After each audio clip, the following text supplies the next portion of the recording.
am bam damn a damn Alabama fan and proud of it. Gun Nation forever, brother. Namath again faking, quickly finds his target. Now cuts in. He's at the 40-yard line. He's at the 30. Quick drop throws in the end zone. Each number represents an expectation, a challenge that only a championship tradition can issue. Pressure. Anders hits him. The ball is loose. Alabama, here comes the heat. Cornelius Bennett. Whoa, did he get lit up? It is an endless passing of the torch that urges the wearer to enrich his legacy. Brings pressure up the middle in a hurry. They can't get away from Dante. Alexander first down and more. Richardson breaks free on the sideline. Turns it corner. Can you say goodbye? Because at Alabama, tradition is not retired. It is built. Paul Bryant, like you. I'd like for people to remember me as being a winner, because I ain't never been nothing but a winner. Alabama defeats Miami. Collins has succeeded. This is not the end. This is the beginning. Roll Tide, and Roll Tide again, Alabama family. And in case y'all missed it right there at the beginning, we are bam damn, a damn Alabama family, and proud of it. Gun Nation forever, brothers and sisters. Welcome everybody in here. I say we got a lot of people up here in the chat. I appreciate it. I noticed Mr. Reed, appreciate you being in here, and I guess you get a little nervous at the beginning of the season here because you're misspelling suckle. You're going SIC instead of SUCK. Anyway, that's okay. Still love you, brother. Still love you. But at this time, I'd like to go ahead and bring on my brother, Reverend Feels So Good. Reverend, come on down, sir. I want everybody to think here for a second. How much does this game mean to you? Because if it means something to you, you can't stand still. You understand? You play fast. You play strong. You go out there and dominate the guy you're playing against and make his ass quit. That's our trademark. That's our MO with the team. That's what people know us as. How's it going, brother? We are shaking and baking. We still Alabama, and we still got it going on. There ain't no one else that can beat the mighty Alabama Crimson Tide, and don't you forget that. Go right on ahead, bro. Right, sir. We're going to be talking a little bit about a shake and bake team duo later on in the show. But this time, let me bring on the one, the only, the myth, the legend, the liar, Alabama Tide. AT, come on down, sir. He's not going anywhere. Doesn't just roll out great players. He and his staff develop them. It's all about the process.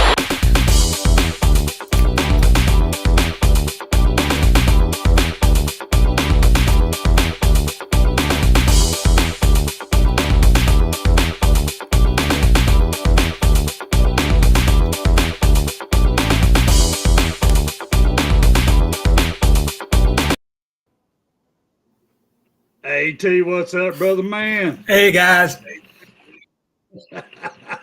Ready to listen and have some fun tonight. Mr. Macho Man there in the middle, he's jacked up, ready to rock. I've already got my popcorn ready, brother. It's on tonight now.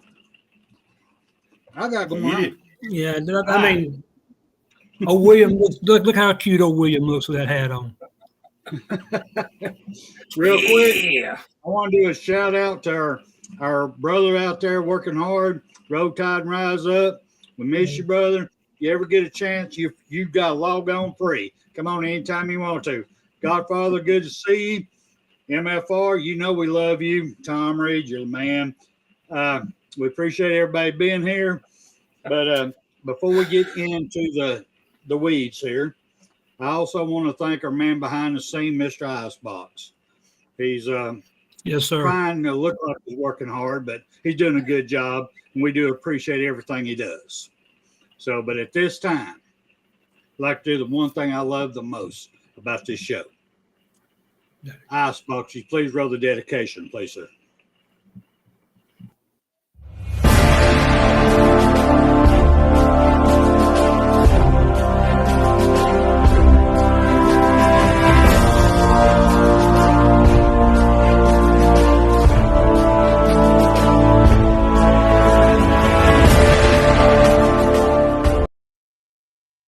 It is my great honor to dedicate tonight's show to Paris D. Davis, born May 13th, 1939, in Cleveland, Ohio. He actually was raised in Baton Rouge, East Baton Rouge, Louisiana. His rank at the time of this story was captain, but his highest rank was colonel. His conflict was the Vietnam War. His unit command was Team Alpha 321, 5th Special Forces Group, Airborne, 1st Special Forces. Military service branch, naturally, U.S. Army. His Medal of Honor action date was June 17th and 18th, 1965. Vietnam on June 17, 1965. At the time, Captain Davis and 3 other U.S. Special Force advisors accompanied the Vietnamese 883rd Delta Regional Force Company on its first combat mission, a daring nighttime raid against the Viet Cong headquarters. Captain Davis advised, and leadership allowed the company to gain the technical advantage, allowing them to surprise the unexpected enemy forces. And they killed approximately 100 of them. Captain Davis constantly exposed himself to hostile small arm fire to rally the inexperienced and disorganized. Yes, that's Vietnamese. I'm trying to keep this here because there's a lot of things we did during that time that I disagreed with, and this is one of them. We're sending our best people out there to train these guys, and they really didn't either understand us or didn't give a shit. One or the other. We lost a lot of good people. But anyway, after Captain Davis after directing both artillery and small arm fire, enabling other elements of the company to reach his position, although wounded in the leg, he aided the evacuation of the other wounded men of his unit, but he refused medical evacuation himself. Following the arrival of air support, Captain Davis directed artillery fire within 30 meters of his own position in an attempt to halt the enemy's advance. Then, with complete disregard for his own life, he braved the intense enemy fire to cross an open field to rescue his severely wounded team sergeant. While carrying the sergeant up a hill to a position of safety, Captain Davis was again wounded by enemy fire.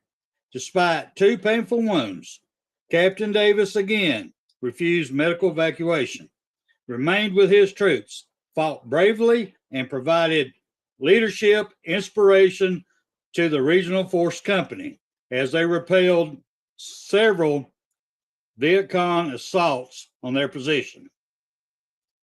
When friendly reinforcements finally arrived, Captain Davis again refused medical evacuation until he had recovered a U.S. advisor under his command who had been wounded during the initial ambush. He was initially presumed dead. While personally recovering from the wounded soldier, he found himself severely wounded but still clinging to life. Captain Davis directed a helicopter extraction of his wounded colleague, not leaving the battlefield himself until after all friendly forces were recovered or medically evacuated. At this time, I'd like to bring everybody on.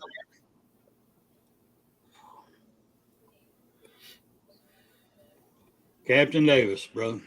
Man, this story, you're one of many who did it, but brother, for all your valiantry, for everything you did for your people around you, for all the generations that your actions brought back into this world, we at Bam Sports, we salute you. Salute. William, got anything you want to say about Mr. Davis there? It's just amazing. Amazing what he did that for his fellow man, you know, and risking it all, man, not even paying attention to what was going on in him, what getting shot and wounded himself, disregarding that and thinking of his other fellow men around him. I just speechless, man. It's amazing, brother. AT? Yeah. Yes, sir. Mr. Davis, Captain Davis, men like you, and I've said this probably every time, but you make me proud to be an American. You're what this country was founded on. You're the type of person that I want my son to grow up to be like, my grandson to be like. You're the kind of person that makes a difference in the world. You bring things into a battle and you save lives. Because of you, there's probably by now 100 people that's been born that wouldn't have been born if it wasn't for you. God bless you, brother. I would say a lot more than that. Well, we're talking about Vietnam. I would say the generation after generation. You're right. Just his actions. Yes, sir. Brought in a lot more Americans in this world. And I agree. I guess the number is wrong. I know you was. I appreciate it. Just his gallantry. It overwhelms me how Americans can take it upon themselves to sacrifice everything about them for the fellow person. It inspires me. And sometimes I get teary-eyed. Sorry, y'all kind of lost it there in the middle of that one. But all right, let's get to the topic at hand. The plot thickens. Ooh, the plot thickens. All right. Going off of that, no one, how far expansion plans will be because of all the moving pieces. We know they approved 12, but they're already in the back room going 14 and 16 already, and a couple of them are wanting 24 already. Nobody knows yet because we haven't hit that date yet, so they could change that number at any given point. AT, what's your thoughts on that, sir? They're going to have to figure out, first of all, how many power teams there is, and they're going to have to figure out how to divide them up. And if you got, I don't know, if you got 100 of them, how are you going to divide them on 3 divisions? You can't. You divide them on 2 divisions, maybe like NFL does, AFC and FC, and inside that. But I mean, it just, the first thing they got to do is figure out how many they're going to have, because, like we're saying, there's some schools that don't belong in there. You can have a Fresno State or something. They're a great school for what, but they don't belong. Cincinnati, a couple years ago, we played them. They don't belong. They're just certain, you're not a big enough boy to play in the big boy pool. All right. William, what do you think, sir? Same way. I mean, way back when, UCLA might have been something good at one point, they might have been, he was a Kelly too, wasn't he? I think his name was. And back when, and Purdue way back further than that, I guess.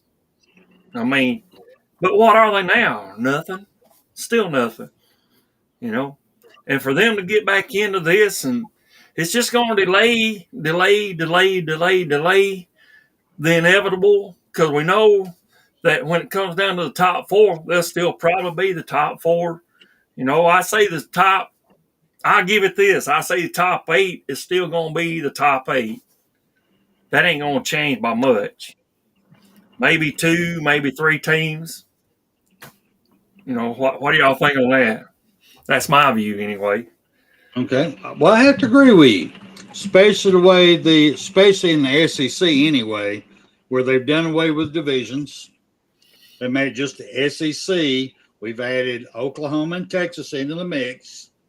And every other year, you will have played everybody in the SEC. So there's weaker schedules from time to time, but there's no more cupcake schedules as Georgia has been used to having. It's just going to be tough. It's going to be tough for any team in the SEC to go undefeated anymore. It's going to be tough. It's going to be hard. And, it could be a 2-loss SEC team that would get into a 12, who would dominate every freaking body over there up till you get back to the heart of the situation again. So I do agree with you on that one. That brings me to my other point on this is I'm afraid these playoff expansions, my wife brought up a very good point. They're really wanting college football to get like basketball, so you have a Cinderella team that beats and wins the championship. All the stars line up, the planets are in line, everything is great, and they beat out the best of the best, and they win a championship. The ratings will be great. All the money keeps flowing in. That's what they're thinking. That's what they're thinking. My problem I got with that thought, this ain't basketball. This ain't can you shoot a 3-point. This ain't all this. It's how long can your little line hold up against a big line? How deep is your depth? How good? There's a lot more parts to football than they are basketball. No disrespect to basketball. I love basketball, and I appreciate our men's, women's. Thank y'all so much, but still, it's different. All right? But I do agree that's what they're wanting. But with that being said, William, at what point did they expand all these playoffs? Do they have to cut back on the regular season games to make room for all these playoffs? So, when do we go down to an 8-game season to have a 16-game playoff? And then that's going to hurt. Not only is that going to hurt your TV money, that's going to hurt your divisional championships. That's going to hurt your conference championships. So at what point are we actually hurting our own selves? William, what do you think? Well, that's a great question, because you got every division plays their own teams inside that division through the year. That's just natural that they do. Whether it's SEC, Big 10, Big 12, Pac-12, or whatever, which is gone, but they play their teams within themselves during that year. Because we know that players go to the draft, and we got new players that come in from high schools and stuff, and they're of course their freshman year in college football. They have to mostly sit on the sidelines and let their juniors and seniors and sophomores play, and because they need the time to prepare for the NFL, so they need their extra time on the field, which is what they're going to do. And then you're going to play all your divisions, and then you're going to have to, after the season, what is that, 10, 12 games in a season? Then you're going to have to go beyond that to play in these other divisions that's coming in there. They're tops. That's going on, and it's just going to delay it. And when's the season going to be over? February or when? And that's what I'm saying. You already got players that's been injured anyway. And what good is that going to do? You know? True. So it bumfuzzles me, folks. Y'all tell me. I mean, I don't know. All right, AT, you want to come in on that one? Yeah, you figure if they play, if we have 16 teams in this one, for one instance, if we have 16 teams, that's 4 more games you got to play during the year. So if you play 10 regular season games in your conference, that's going to be if you win it all, that's 14-0. At some point, like you said, the games matter. How many can you play and not hurt the kids? Because pros play what, 16 regular season games, and then I think so. And then 3 playoffs maybe. I guess I don't know pro. That's the next Evan Jr. question right there. 16, I think 16, I think, is as much as we can get. Here's the thing. Right now, after all what's happened so far in college football, really all you got left is the Big Ten, the ACC is still around, and the SEC. I said Big Ten. Is it the Big 12 or Big 10 in Ohio State saying? I always get them two back. Big 10. Big 10. All right, so you got the Big Ten, and they've been adding in, and the SEC's been adding in. So I think what you're going to wind up with is the ACC is going to – we got to get somewhere. Got to get there now. We got to get on to your conference so we can get to the playoffs because the ACC is doing this right here. I'm melting. And the Pac-10 over here in the corner going, we're fucked. You know, we're fucked. Everybody's gone. What are we going to do? You know, okay. So what you're going to have the Big Ten and the SEC, and you're going to have all these teams in there, and you're going to have if you go more than 16, you're going to screw these kids up like you were saying earlier. So, but you're going to have 16 teams out of 2 conferences because all that's going to be left over is what the Big 12 and Big 10 and what the SEC has left out there. Whatever's left over, they'll form something and they'll do something totally different. I don't know what they're going to call it, but it's going to be the big boys, the SEC and the Big 12 and the rest of them. Go ahead, Mr. Spencer. That's very good. That brings up another great point also. Very good input. That brings up another great point. Feeding off the plot thickens. Okay, we already saw where the courts has sided with Tennessee and Virginia on the pay for play. Ain't nothing they can do about it no more.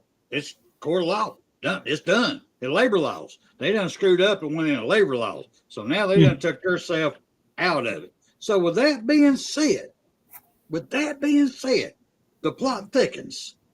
We've already got a court ruling that ain't nothing you can do about it. They want to play and they're going to get paid. You can't stop it now unless you change a lot of legal rule, which can be done if they will do it. But that's another discussion for another day. But with this, the plot thickens. Right now, it's the proof of the court, pay to play. What will happen when it comes pay to hurt? What I'm saying, you got these 12, 14, 16 game playoffs against these little teams that they know they're going to get their ass. So let's say they get an automatic bid. They get on in there. They're going to get their ass waxed. So you get somebody, these boosters up here go in there, offer players $1 million if you'll take out their quarterback, take out their running back, hit their kicker, take them out. You'll get $1 million. What's the damn difference? So when is it going to come to that? NFL had to deal with that. It's called a hit list. And I don't think they've stopped it. But they did kind of slow it down a little bit. But by here in NCAA, in college, it's wide open. It's legal. They're getting paid to play, paid to hurt, paid. They're getting paid to do it now. Ain't nothing they can do because nobody's got the balls enough to stop it. I mean, what do you think about that, AT? You're right. whatever organization this is going to be called when these schools all come together and they form these two big halves, like I just said, the Big Ten and the SEC, when they finally form and they get what they're going to get, they're going to be so big to put brakes on it, guardrails on it, pay scale. Listen to me, NCAA, you ain't going to be around here. You know, whoever's going to be running this, there's going to have to be a pay scale, just like NFL. Your left tackle make a little more than your right tackle, maybe. I mean, everybody understands football as far as the quarterback should be paid this and all this. You're going to have to give these kids a certain amount of money and tell the Tennessee or the Clemson or the Texas A&M that's got all the money, Oregon. Hey, guys, we know y'all got more money than everybody else, but guess what? That quarterback, every quarterback's going to get, let's say, $1 million a year to go to your school. You pay him $1 million. Everybody knows that's going to be $1 million. You can't offer him $1 million and one. If you do, it's going to break this guardrail we put up. So I think we got to put we're not going to stop the money. Spencer, we're not going to stop the money. So what we got to do is embrace and put brakes on it in each position, go down through and figure out what each position's worth. And figure if a kid's ranked coming out of high school, if he's the one ranked quarterback, he should get more money than the number 2 ranked quarterback. And number 3, once they get to school, you sign a contract and it's all incentives. Every bit of it is incentive laden. Every bit of it has to be, because if you don't, that's when Johnny Q. Public or Arch Manning says, I'm getting the fuck out of here. I'm going to go over here and get a little extra money over here for this other school. But that's the bounty bowl is what you're referring to a while ago, Spencer. And players get paid to hurt. Buddy Ryan and the Philadelphia Eagles that started that shit. Yeah. And when you do that, if you got proof that this guy's paying Johnny $1 million to knock that quarterback out, he is disbarred, kicked off, whatever you want to say. How you going to do that? How you going to do that? No, I want him to produce my pizza. Yeah. I want him to talk about my pizza after the game or put his signature on this car. How you going to prove that with these rulings they got right now? That's what I'm saying. If you pay a player to hurt somebody, you should be kicked out of the sport forever. These are high school kids just now getting into college. But go ahead, Spencer. That's pretty much what I want to say. That's okay. That's okay. You brought up a good point. I want to talk about. I want to go to William. His thoughts on this. Come on, William. About the play to hurt, sir. Yeah. Bring it to that topic there. Back I don't know how many years ago it was, but what brought all that up was NFL done it this way. They seen where, of course, Aaron Rodgers is accident prone and he got his damn collarbone broke, remember, by that player. Right. Well, they find his ass, That's not NCAA, that's NFL. Now, why can't NCAA do something like that? If somebody gets injured for that, because look at this. Because y'all remember Mississippi State game, we went over there to fucking start Vegas bullshit motherfuckers, and they fucking injured Tua. Remember? Yeah. Dislocated his damn heel. Yep. And that was intentional, but that wasn't just no damn fucking just a damn. The guy fucking rolled on it. He did. But that was Tua intentional. shouldn't been out there running around like an idiot either. Yeah. Tua put himself in that situation. He could have avoided that damn cheap ass hit. But you're correct. It was intentional. But Tua could have avoided that. Yeah. So. AJ, good to see you, Bill. Thank you for being up in here. Go ahead, William. Sorry. Pay to hurt. Well, you're going to pay the damn price. It's going to cost you. You're getting all this damn money for free and shit, or even if you're not getting paid now, take it out of the guy's scholarship or something. Let's make some sort of contract that shit don't go on, man. Take his money. Icebox, please put up MFR Jones's comment, because I've been talking about this for the last 2 years. I agree with that. MFR got paid for stamping the ball in the fucking dirt. Some games he would do good. Other games, see what I'm talking about? But right now it's critical. It's legal. Ain't jack shit you can do about it. Ain't damn jack shit. See, the plot thickens. That's what I'm talking about. The plot thickens. All right, now with I that agree. being And, you know, said, while you're, go ahead. I'm sorry. Well, I just want to make sure when you talk about Seth, you look at the two most critical times in the last the last two games we played. Auburn, he snaps it how far? 30 yards. Now you tell me how he could snap it 30 fucking yards. Okay, that's okay. All right, then we get up against Michigan. We're down there. We're fixing to tie it up. We're fixing to score. What's he do? He snaps it down on the damn ground. The two most critical times. You can't tell me that ain't on purpose. You're right. That he got paid, Spencer, and you know you got to figure out how can you legislate that. You know, I don't know, but go ahead. No, I'm just curious because that's what I'm saying. The plot thickens because they've opened up Pandora's box in college football. And then we had the plot thickens. There's going to take a lot of stuff that's going to happen that they have no control over. That it's going to get people hurt and shit happens. But with that being said, feeding back off of you, AT, what you was talking about, NCAA. This is another show I want to do later down the road, but I just want to give a little hiccup to it. This would be easy for them to do, very easy, or Sankey's new split, whatever, whoever comes in, colleges or whoever, it'd be easy for them to do by putting restrictions and performance and grades in their contract that they have to meet before they get their money. It ain't just because you got a big dick and little balls in high school. It ain't how fast you can run. It ain't nothing to do with that. It's going to have to be about your grades. It's going to be your performance. It's going to be a whole line of items. They could put it out there and put it in that contract. But that's another story for another day.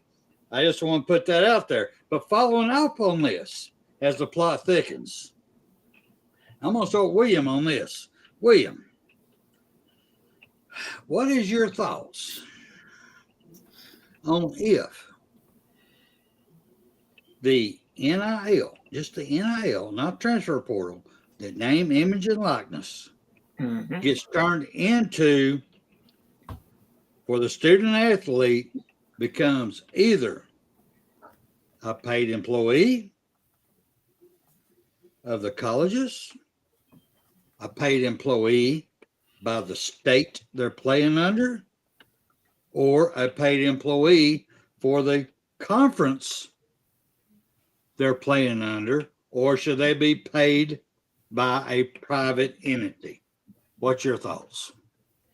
Well, I thought that's what it's supposed to be in anyway now, by the private entity, you know, like the people that does commercials and stuff, you know, because that's what Bryce Young was. He was paid under Dr. Pepper, I guess, you know. He did those one or two or whatever, how many commercials it was. I thought that's what they was doing anyway. But I think it should be, I think, this is my opinion, I think NIL should go under the mantra or whatever you call that, given to the college under the guy's name, of course, you know, the name, you know, but it needs to be controlled through the college, and they should have control over when he gets that amount, the full amount, if you stay for the full term of your contract with a college. Because that should be how that you come to the college through the college itself. That's how you get in. You're not hired by the company itself to go play for Alabama or whoever the fuck you play with. I don't give a shit, whoever it is. But if you're playing for Alabama, Alabama needs to hang on to that money for you. I mean, sure, you're getting close, and you're an adult age at 18, they say.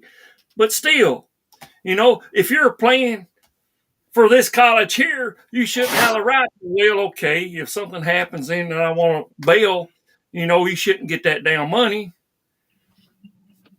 That's my view. You know, I agree with you. I agree. Especially if you're under a damn fucking scholarship anyway. If you're going to get paid NIL money, you should have to forfeit your scholarship.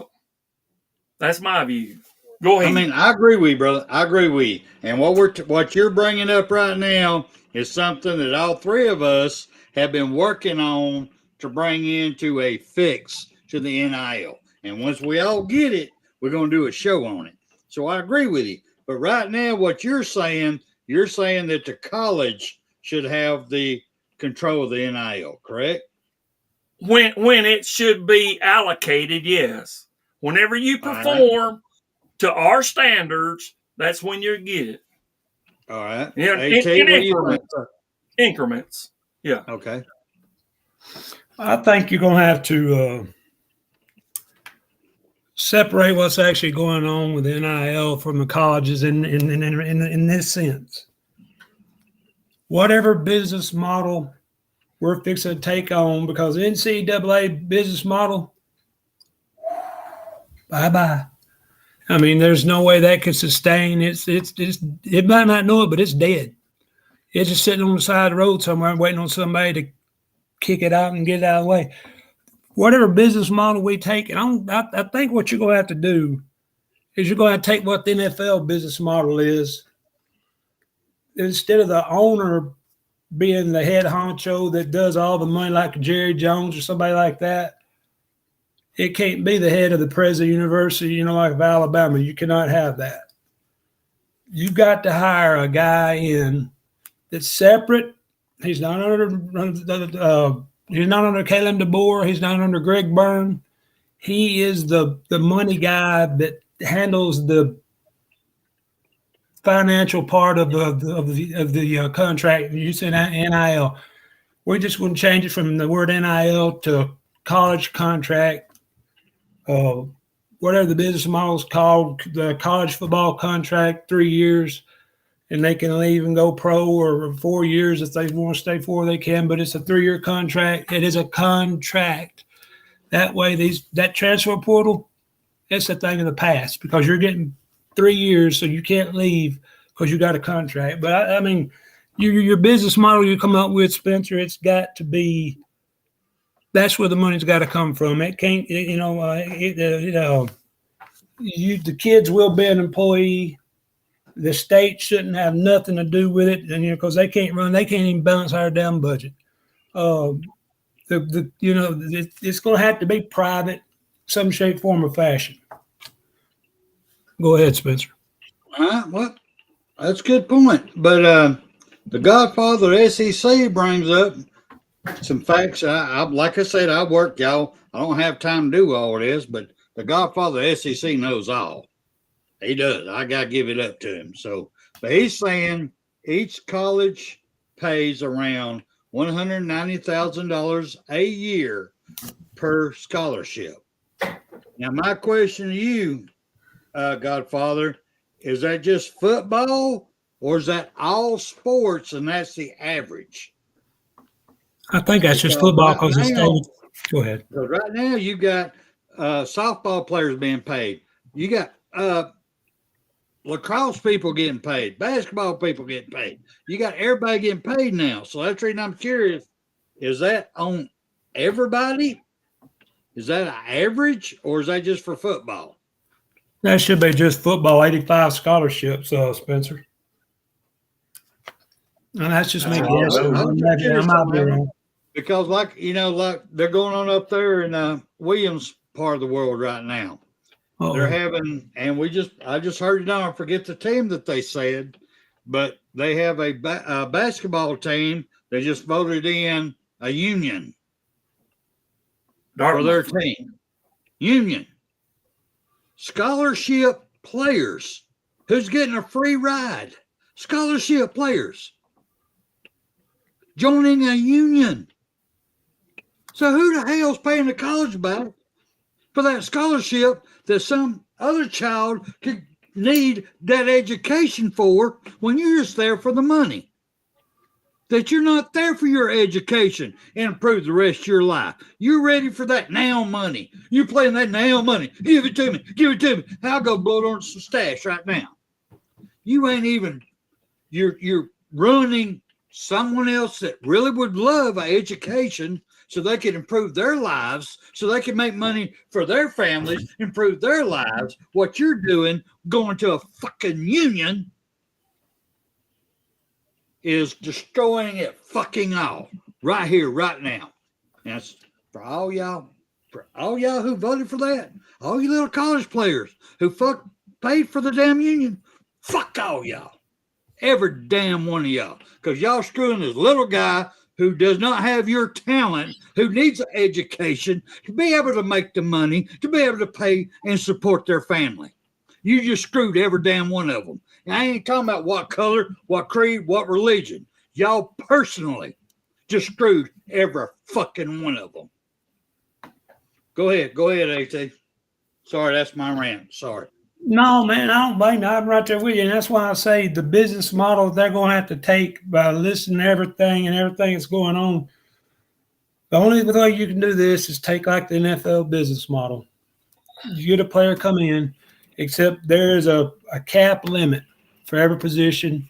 If Texas wants him, Alabama wants him, Miami wants him, Washington wants him, Rutgers wants him, it's still $1 million. Not $1 million. It's $1 million. That way that kid picks a school that's paying the same amount of money. Because if you don't do that, Texas A&M, Oregon, they're going to start buying, and you're going to look up and, hey, Texas, you won 3 in a row. Congratulations, but you bought them. You didn't earn them. So you've got to put a cap limit on each position and treat it like an NFL business model.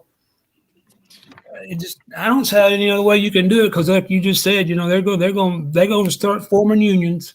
So if you form a union, that's going to be like the NFL business model.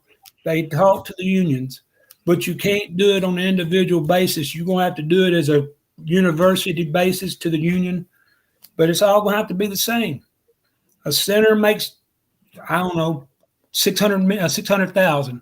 A left tackle makes $800,000. Whatever the numbers are wind up, they all got to be the same, or else you're not going to be. It's not going to be competitive. I mean, it's going to get out of hand. God damn, it's going to get out of hand quick. Go ahead, William. Spencer. So I'm challenging both of y'all now, and y'all both let me know when y'all are ready.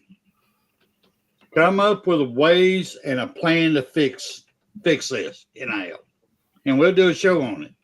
I got something. Mine written down. I got something to add to what he said, though. Go for it. I mean, if you're going to put a cap just $1 million, now, isn't that going to only the rich will survive on that? Because look at you, Oklahoma State now, and all the rest of the Texas State or any of the other states, they wouldn't be able to afford no $85 million because there's 85 players on the team. I mean, what are they going to do? They're going to be left the fuck out, man. No, that's what you're misunderstanding, William. He's talking about put a cap on it so it's fair for everybody. You don't put an $85 million cap when you got people that can only afford $10 million. Right. Yeah, because all 85 is equal to everybody. See, that's what Nick Saban preached. Nick Saban preached this over and over and over again. What they're doing, they're making these stronger schools stronger, and they're doing away with the lower schools because it ain't equal. If you do that salary cap, you know what I'm saying? You see what I'm saying now, William? Put up, if you would, Ice Boss, AJ, what you just said there, just exactly what she said right there. What do you think about that? We do not reward actual education. It is apparent in the K-12. You're correct. And that's the problem with education. We never have. You reward education. After I said put that in their contract. That's just me, though. You're right, AJ. You're right. Even in college. I mean, you're going to college for a degree, right? It's not just football. It shouldn't be. That's what Bear Bryant preached. This is for your education. It's for what you do after football. What happens after football? What are you going to do? This will be my little political rant for the night. This all got fucked up with participation trophies. Yeah. Even in even in elementary school, pre-grammar, all that, they wanted to give trophies just because you participated. They did not teach these young people how to win, how to put the extra work in. They just, oh, you showed up, here's your trophy. That's where it damn started for me. And when they stopped the teachers from being able to bust the students' ass, then call the parents so they got their ass spanked again when they got home, I think that's where all this craziness stopped. But anyway, that's my political shit there. Let me go on to my next thing here. All right. I want to pay off one KB show. KB did he does all great shows. I love KB. He's outstanding. I know everybody I'm seeing in here, I'm pretty sure they're subscribed. If you're not, always subscribe to KB because he is outstanding. Please look him up. But feeding off of his show, I'm going to start with you, AT. Since Nick Saban has retired and moved on to other things, who do you think the face of college football is right now? Who is everybody looking at as that's the face, that's the one to beat?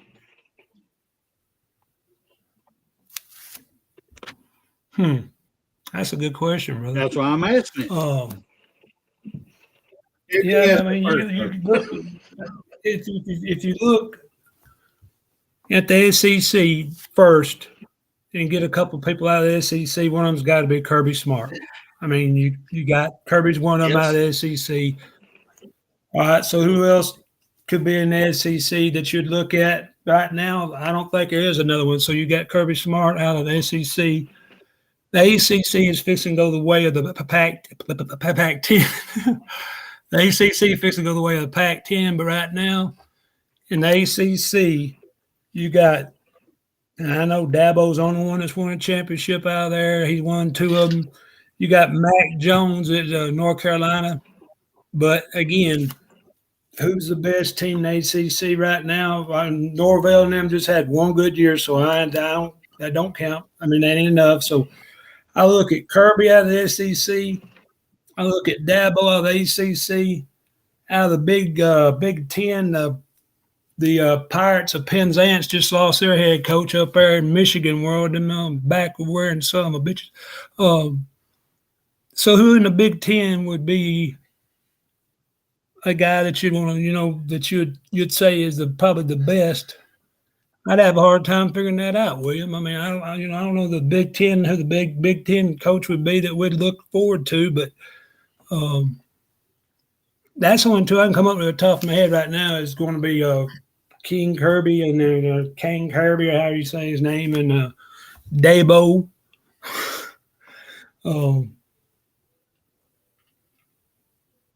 Trying to think, and there ain't nobody out of the Pac-10 really left. I mean, Oregon's going to be gone. The only team left there is what, Washington State? So there's nobody on the West Coast I can think of right off the top of my head that would be considered one of the top-ranked guys to look at, Spencer. That's what I'm trying to come up with right now is Kirby and Dabo. William, what do you think? The guy that came to this team right here. That's the one right there. All right. Let me give my 2 cents in on this. Okay. Who is still, right now, after Nick Saban's retired, Coach Nick Saban, the great one, the GOAT. Nobody can deny. Look at his record. He's the greatest of all time college football. You can't deny that. If you do, you're fucking stupid, all right? Ignorant. But still, who is the face? I do like your breakdown there, AT, but it is still Alabama until y'all prove us wrong. It is still Alabama.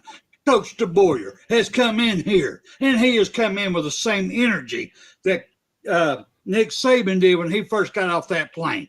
He's come in here. He's firing them up. He's getting people coming back. We got people who went in transfer portal, who are flipping back because they see what we're going to be.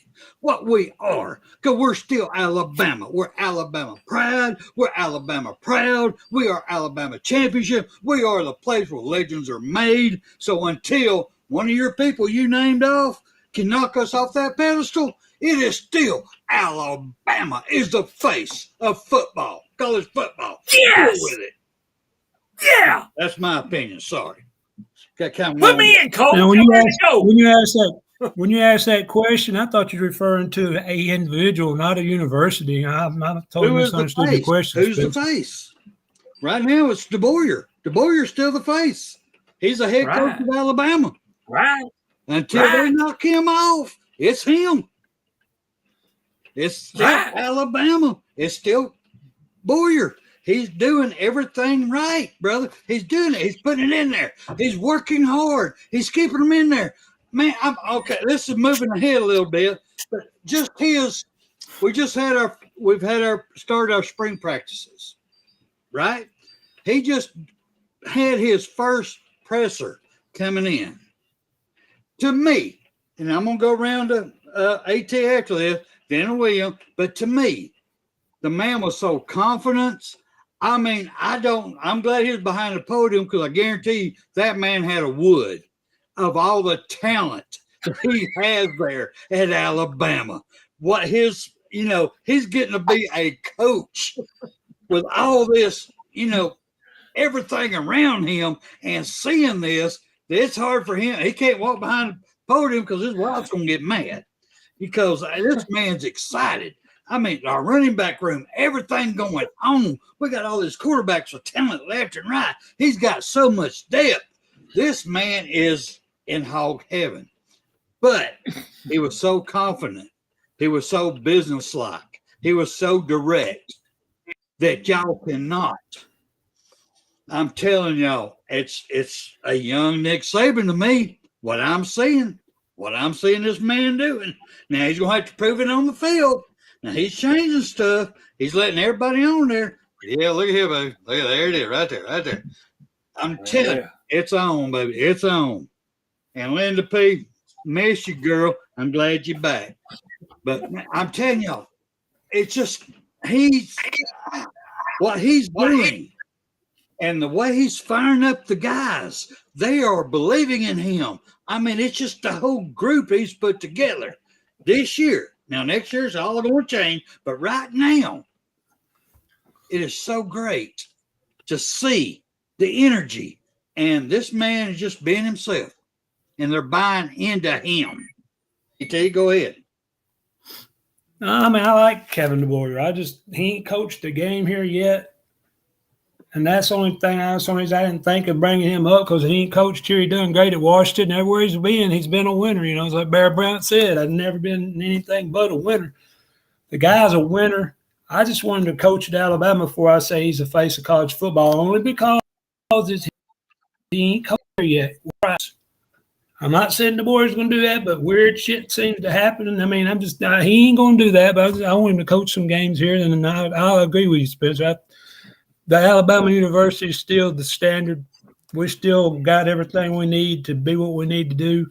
And we got a damn good coach. And I think he will develop into exactly what you're saying. He's going to win some games, but just giving him time, to do it. Miss Linda P., did you see what Spencer, did you see what William done?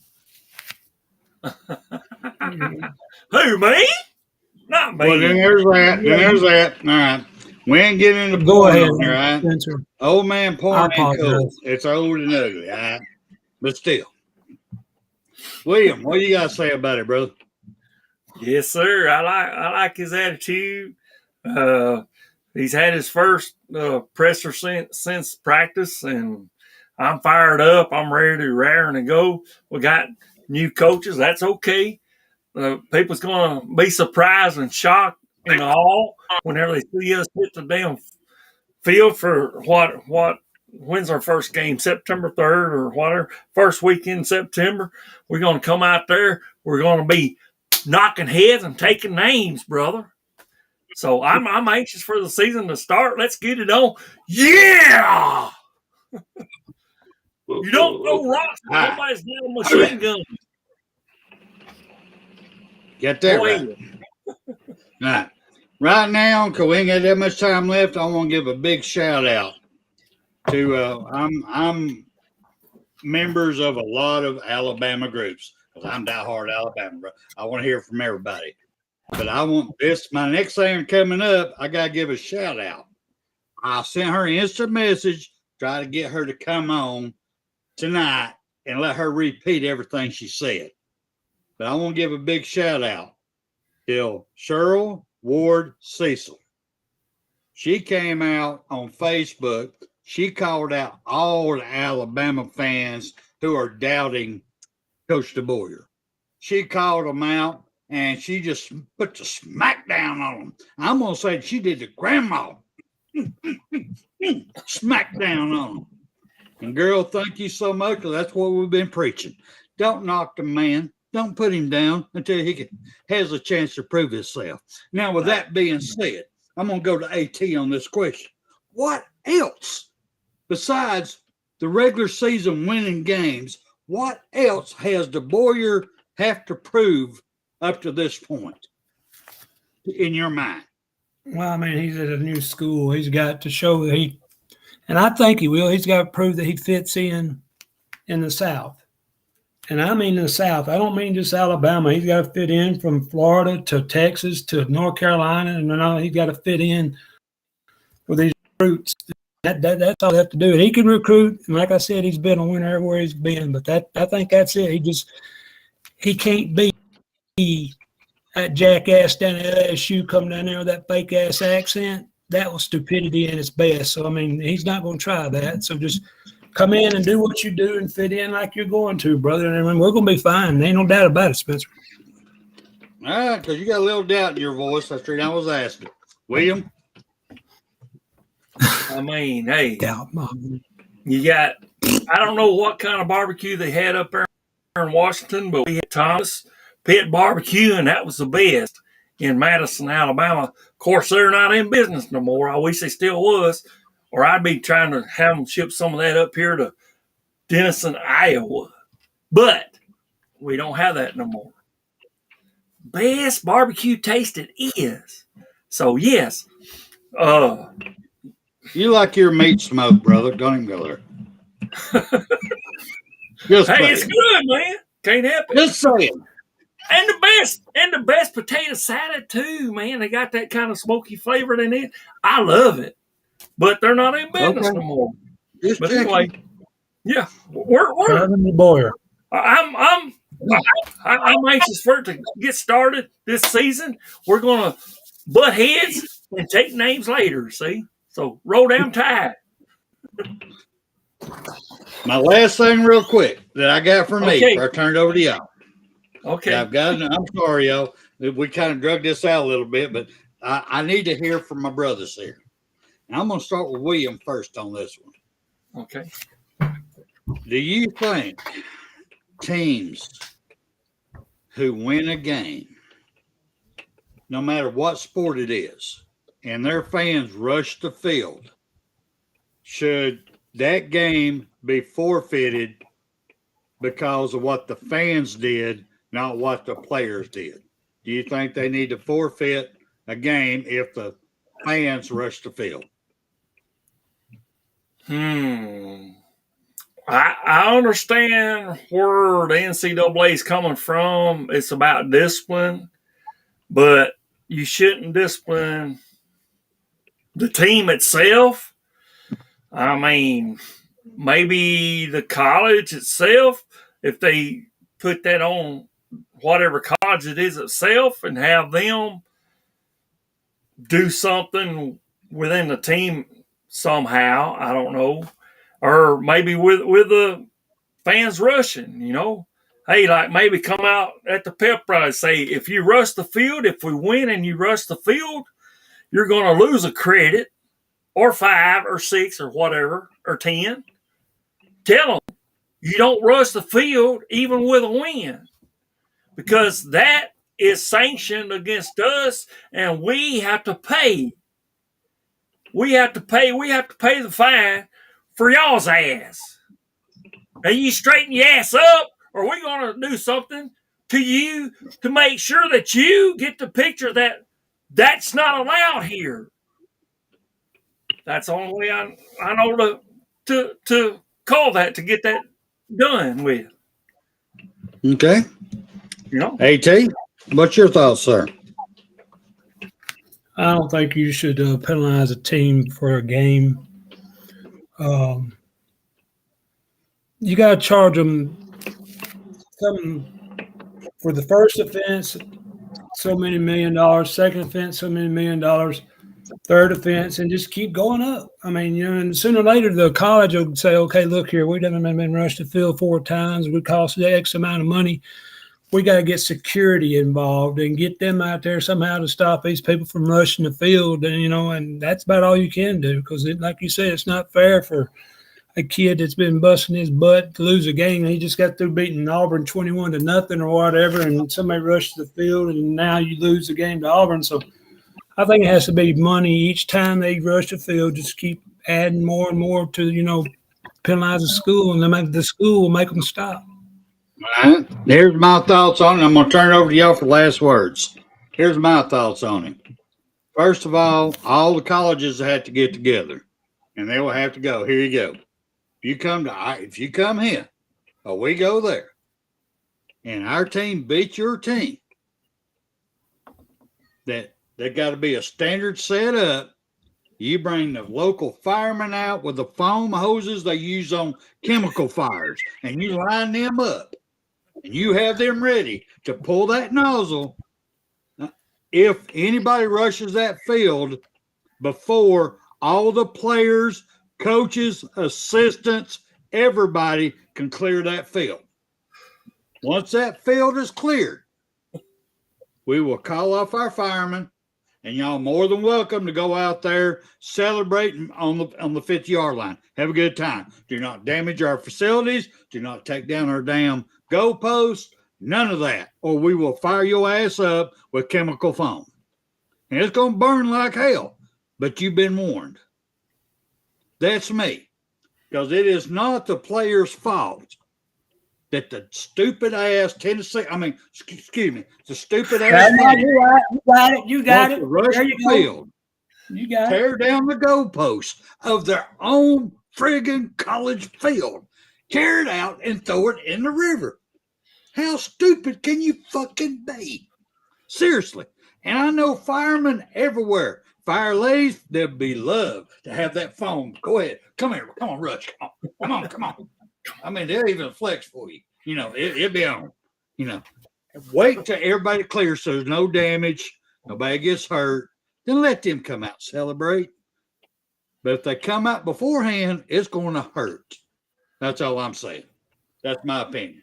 All right, William, you got any last words before we get out of here? I agree, man. I don't think the Tennessee Catfish wants to play football, try to kick a damn fucking catfish egg over the damn goalpost. I don't think they want to do that down there. But yeah, I agree. It's going to be a great season. Hey, I'm anxious for it to get started. We got new coaches. We got new coordinators. We got new players. We got some that's left, some that stayed. I hope they get recognition, those that stayed, and I hope they get play time. And roll damn tide forever, brother. Go ahead. Go ahead, AT. First of all, I just missed Linda P. Thanks for showing up. But thanks for getting in with us tonight. We missed you. In a while. We've missed you so much. You're one of my favorite people. When you get on there and you get everybody in the chat room talking and get them all going, thank you. I mean, we have a lot of fun reading this stuff. But I really look forward to seeing in the next 5 years what's actually going to happen, with the NFL and the college model, how it's going to be brought together, because it's got to be done. This cannot sustain. There's no way the college can keep going the way it's going. So we're going to have a big change in the next 5 years. If I'm still around, I promise you, it won't even be 5 years, Spencer. But that, hey, roll tide, Alabama. Hey, fuck Tennessee, Georgia, Auburn, and South Carolina, and Notre Dame.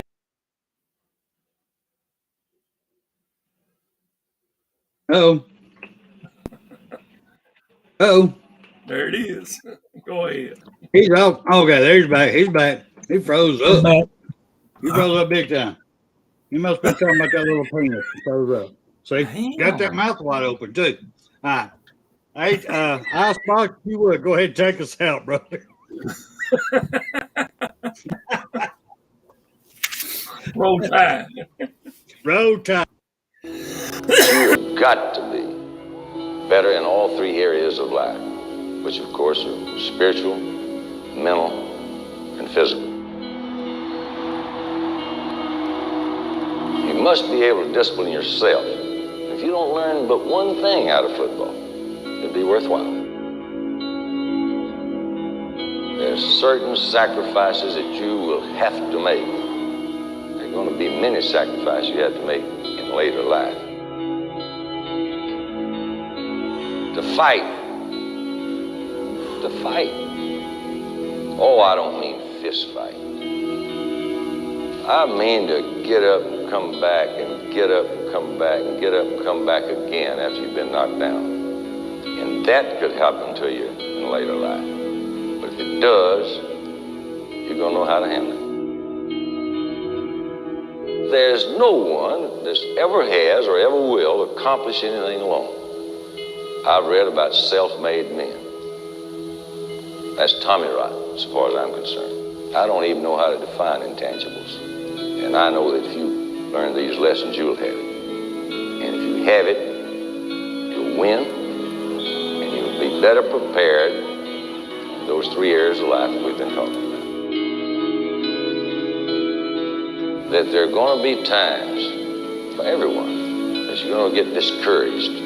But if you never lose sight of your objective and never give up on yourself, if we do that as a team, 11 at the time, 4 years from now, why, we'll be walking out of here as national champions.